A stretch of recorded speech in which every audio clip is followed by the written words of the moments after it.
2 years ago, life stopped for 17-year-old Drew Swank, but his donated organs saved lives and restored sight to 2 people. Tonight, the final touch on a bigger-than-life tribute to Drew and other heroes just like him. This time of year can be especially difficult for families who have lost a loved one, but for the Swank family, keeping the memory of their 17-year-old son alive is what keeps them going. Today, Drew Swank was honored at Sacred Heart for saving the lives of 7 people in his death. In 2009, Drew was playing football for Valley Christian when he was hit by a player on the opposing team. He lost consciousness and was flown to Sacred Heart, where he died. And KXLY4's Colleen O'Brien was back at Sacred today, where his family learned about a special tribute for him.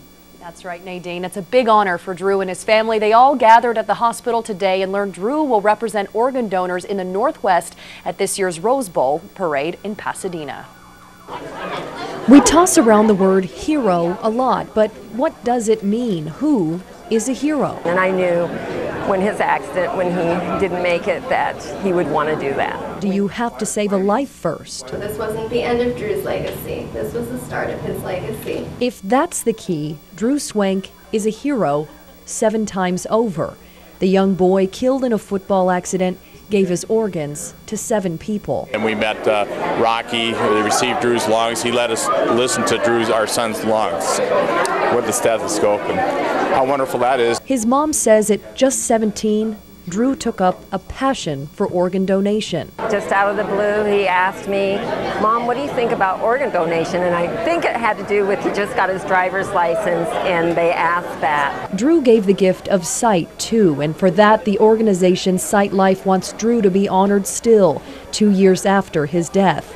The finishing touches to his portrait made of organic materials like coffee grounds, sprinkled on by those who love and knew him most. His parents, siblings, teammates from his football team. It will be placed on a float at the Rose Parade. That's his birthday picture from his last birthday, and it was an amazing likeness, and it just breaks your heart.